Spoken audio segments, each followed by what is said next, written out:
Hello, I'd like to make a video tribute to one recently knighted Sir Richard Starkey, also known as Ringo Starr.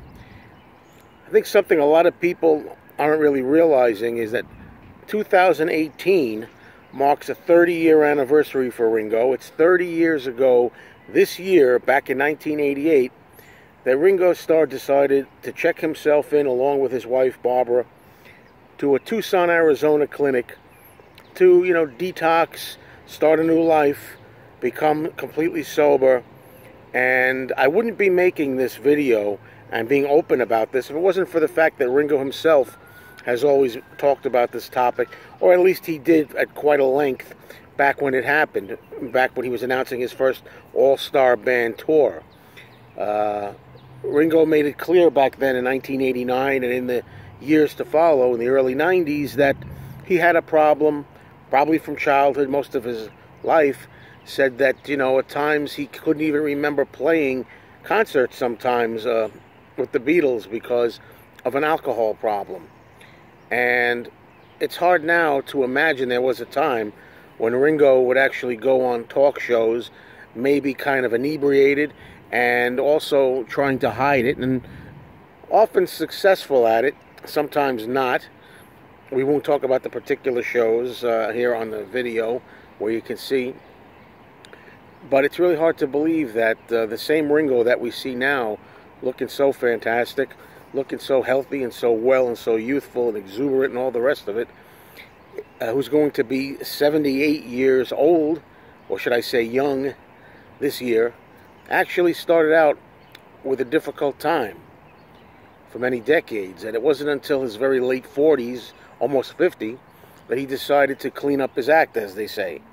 And I have nothing but respect for Ringo, and I think it's so amazing that he spent 30 years getting it together and staying on the right path, and he looks better in his 70s than he did in his 30s and 40s, if you watch old film clips and photos. And Ringo has also been an inspiration to me at times. What I mean by that is, I have never been a substance abuser. I don't drink, I don't use drugs.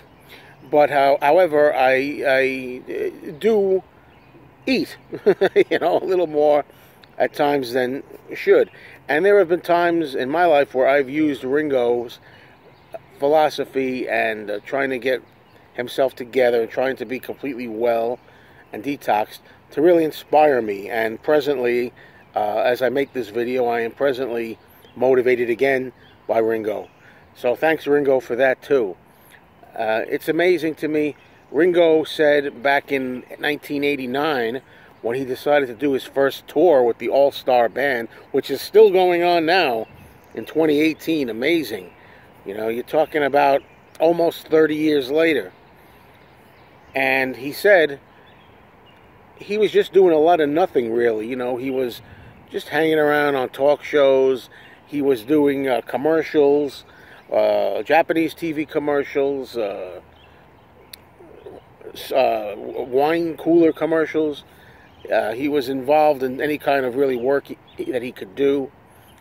And he finally said in '89, it got down for him to saying to himself, asking himself, inside, what is it I do? And he said, well, what I do is I'm an entertainer first.